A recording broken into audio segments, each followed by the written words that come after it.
Hello friends, स्वागत है आपका अपने ऑनलाइन इंग्लिश क्लासेस में। आज हम पढ़ने जा रहे हैं sweetest love I do not गो, जो कि जॉन डॉन के द्वारा लिखा गया है। Sweetest love I do not go John Donne के द्वारा लिखा गया 100 मार्क्स के पोएट्री सेक्शन का सबसे पहला कविता है, जो कि बहुत ही सुंदर कविता है। जॉन डॉन के द्वारा लिखा गया है। जॉन डॉन का जन्म 1572 ईस्वी में हुआ था और इनका मृत्यु 1631 ईस्वी में हुआ था। इससे रिलेटेड वीडियो मैंने पहले ही डाल दिया था, जिसे देखकर आप इस वीडियो को, इस चैप्टर को सही ढंग से समझ पाइएगा। इसलिए मैं आपको सजेस्ट करूंगा कि इस वीडियो को देखने से पहले आप उस वीडियो को पहले देख लें। चलिए जानते हैं कुछ बातें जॉन डॉन के बारे में, इस राइटर के बारे में। जॉन डॉन का जन्म 1572 ईस्वी में हुआ था। इनका मृत्यु 1631 ईस्वी में हुआ था। इनका जन्म 1572 ईस्वी में लंदन में हुआ था। लंदन के कैथोलिक फैमिली में हुआ था। और गौर कीजिएगा कि इनका जन्म जब लंदन में हुआ था कैथोलिक फैमिली में, उस समय पूरे लंदन में कैथोलिक फैमिली के विरोध में विद्रोह चल रहा था। उसके खिलाफ थे। एंटी कैथोलिक मतलब एंटी कैथोलिक के खिलाफ पूरा लंदन था। उस समय इनका जन्म हुआ था। इसी कारण, इसी कैथोलिक फैमिली से होने के कारण इनको कई बार एक बार उनके कॉलेज से बर्खास्त भी कर दिया गया था। उनको हटा दिया गया था, सस्पेंड कर दिया गया था। किसके कारण? तो वो कैथोलिक फैमिली से थे, इसके कारण। उसके बाद 1631 ईस्वी में इनका देहांत हो जाता है, ये मर जाते हैं। और कुछ बातें कैथोलिक फैमिली से होने के कारण इनको कॉलेज से हटा दिया गया था, ये इम्पोर्टेंट बातें हैं। इन्हें मेटाफिजिकल पोएट भी कहा जाता है। मेटाफिजिकल पोएट कहा जाता है और मेटाफिजिकल का पियोनियर भी कहा जाता है। वैसे क्वेश्चन में ये क्वेश्चन आ सकता है कि जॉन डॉन को कैसा पोएट कहा जाता है, तो उन्हें मेटाफिजिकल पोएट कहा जाता है। और जानते हैं कि उनके वाइफ का नाम क्या था? तो उनके वाइफ का नाम एन मोर था। और कुछ दिनों के लिए उन्हें जेल जाना पड़ा था, ब्रीफली टाइम के लिए, ब्रीफली समय के लिए, मतलब कुछ दिनों के लिए जाना पड़ा था। और वो क्यों? तो एन मोर के कारण। जब वो कॉलेज लाइफ में थे और किसी सेक्रेटरी के यहाँ काम कर रहे थे, कहीं पे काम कर रहे थे, वहाँ पे उनकी भतीजी के साथ इनका प्रेम हो गया था और उनसे चुपके चुपके इन्होंने प्रेम किया और चुपके से शादी कर लिया, जिसके कारण इन्हें जेल जाना पड़ा था कुछ दिनों के लिए, ब्रीफली टाइम के लिए। अब चलते हैं कविता की ओर। कविता का नाम है sweetest love I do not गो। जब ये जॉन डॉन कहीं जा रहे हैं तो अपनी पत्नी एन मूर को कुछ समझा रहे हैं, अपनी प्रेमिका एन मूर को कहीं समझा रहे हैं। क्या कुछ समझा रहे हैं? क्या समझा रहे हैं? तो कहीं जा रहे हैं तो एन मूर जो है, इनकी प्रेमिका, ये इनको मना कर रही है नहीं जाने के लिए। तो ये जॉन डॉन समझा रहे हैं कि मुझे जाना होगा। किस तरीके से समझा रहे हैं, पूरे चैप्टर में यही बात बताया गया है। कविता है sweetest love I do not गो। इसका मतलब होता है सच्चा प्यार कभी नहीं मरता। तो कह रहे हैं sweetest love I do not go, मेरी प्रिय, मेरी प्रेमिका, sweetest love I do not go, सच्चा प्यार कभी नहीं मरता। For weariness of thee, for weariness of thee. Weariness का मतलब होता है उपकर, ऑफ दी दी मतलब होता है तुमसे। तुम ये मत सोचना कि मैं तुमसे ऊब कर जा रहा हूं। Not in the hope the world can show a fitter love for me. तुम ये भी मत सोचना कि मैं जा रहा हूं इसलिए कि मुझे तुमसे ज़्यादा प्यार करने वाला कोई मिलेगा। A fitter love for me, मुझे तुमसे ज़्यादा प्यार करने वाला कोई मिलेगा। But since that I must die at last is best. लेकिन यह तय है, बट सिंस दैट आई, लेकिन यह तय है, must die at last is best, एक न एक दिन सबको मरना है। To use myself in jest, to use myself in jest, thus by feigned death to, thus by feigned death to die.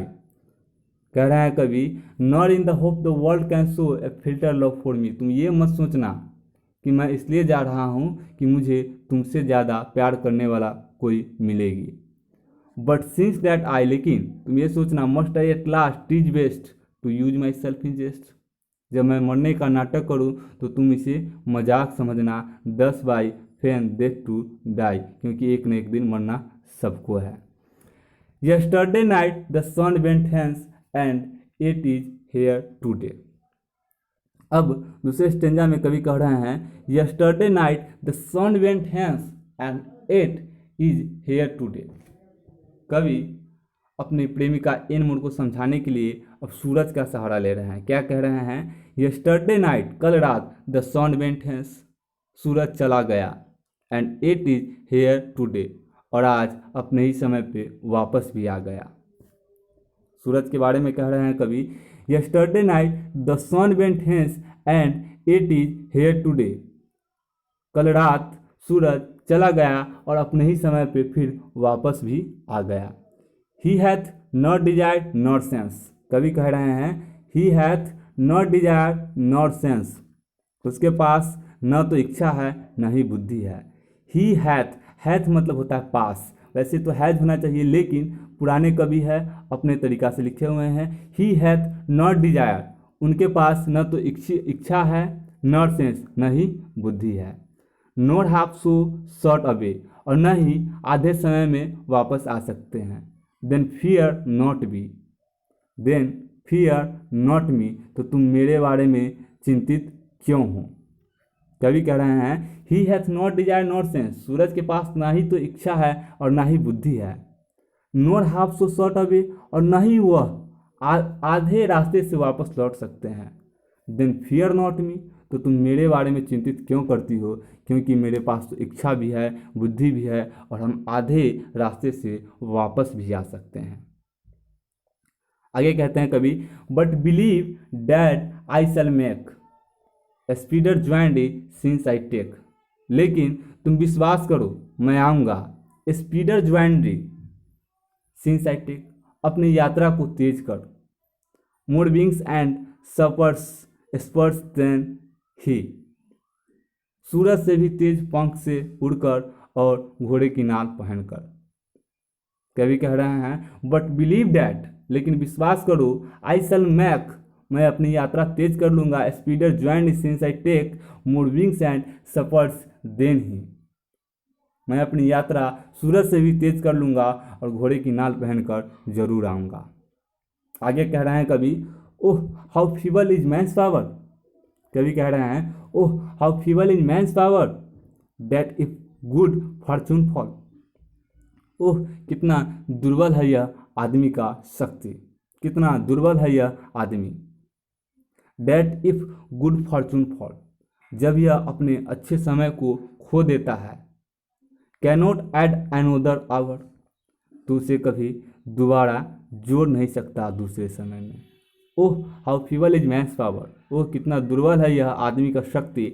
That if good fortune fall, जब यह अपने अच्छे समय को खो देता है। कैनॉट ऐड अनोदर आवर, तो फिर वह कभी दोबारा उसे दूसरे समय में नहीं जोड़ सकता। Not a last hour recall, और ना ही उसे दोबारा बुला सकता है। रिकॉल का मतलब होता है दोबारा, तो नहीं वह उसे दोबारा बुला सकता। बट कम बैड चांस, लेकिन बुरा समय आता है। कभी कह रहे हैं बट कम बैड चांस, बुरा समय आता है। कभी कहते हैं कि कम बैड चांस, बुरा समय आता है तो उसे आने दो। And we join to it our strength, और हमें जुट जाना चाहिए पूरी ताकत के साथ उसे लड़ने के लिए। And we teach it art and length itself to advance, और उस समय से आगे निकल जाना चाहिए और भी मजबूत हो जाना चाहिए। आगे कवि कहते हैं वेन दाउ साइस्ट नॉट बाइंड, जब तुम आहें भरती हो और ये हवा चलती है। When thou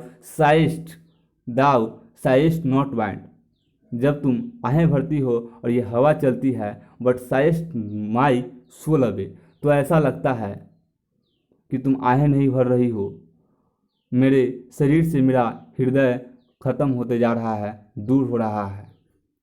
when thou wept unkindly kind, जब तुम रोती हो बिलखती हो।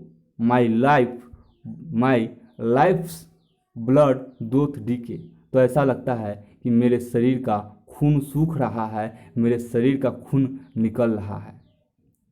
इट कैनोट बी, ऐसा कभी नहीं हो सकता। डैट दाउ लवस्ट मी, यदि तुम ऐसा चाहती हो तो ऐसा मेरे साथ कभी नहीं हो सकता, यदि तुम मुझसे प्यार करती हो तो। एज दाउ सेस्ट इफ इन दाइन माई लाइफ दाउ वेस्ट, अगर तुम ऐसा करती हो तो मेरा जो लाइफ है वो वेस्ट जाएगा। Thou art the best of me, और यह मेरे लिए अच्छा। Thou art the best of me, let not thy divining heart forethink me any ill. Let not thy divining heart forethink me any ill. Let not thy divining heart का मतलब क्या होता है? जब तुम मेरे बारे में कुछ बुरा सोचती हो और मेरे भाग्य के बारे में सोचती हो, तो ये जो ईश्वरीय हृदय है, late not thy divining heart, तुम ये जो ईश्वरीय हृदय है, फॉर थिंक मी एनी इल, इसके बारे में तुम कुछ भी सोचती हो बुरा, इल मतलब बुरा होता है। डेस्टिनी में टेक दाई पार्ट, तो भाग्य जो है इसमें भाग ले सकता है, पार्ट हिस्सा बन सकता है, दुर्भाग्य हमारे भाग्य का हिस्सा बन सकता है। And may thy fears fulfil, और हो सकता है कि यह इसे पूरा भी कर दे। बट थिंक दैट वी, लेकिन हमें ऐसा नहीं सोचना चाहिए, हमें ऐसा नहीं सोचना चाहिए, हमें ऐसा सोचना चाहिए कि are but turn aside to sleep, कि हम लोग एक दूसरे के विपरीत सोए हुए हैं, मुंह मोड़ कर सोए हुए हैं, मुंह फेर कर सोए हुए हैं। दे हु एनदर कीप, इससे हम एक दूसरे को रक्षा प्रदान कर सकते हैं और एक दूसरे का भलाई कर सकते हैं। अलाइव नेवर पार्टेड बी, और ऐसा करने से हम कभी अलग नहीं हो सकते हैं। और यहीं पे आपका कविता समाप्त होता है। तो मैं आशा करता हूँ कि आपको ये कविता समझ में आया होगा। यदि आपको ये कविता समझ में आया है तो ठीक है, मैं आपके लिए अगला जो वीडियो लाऊंगा वो इससे भी अच्छा होगा, जो कि सॉन्ग ऑफ माई सेल्फ का वीडियो लाऊंगा। तो आपको ये वीडियो अच्छा लगा है तो प्लीज़ हमारे चैनल को लाइक शेयर एंड सब्सक्राइब करें। आज के लिए बस इतना ही, मिलते हैं कल, धन्यवाद।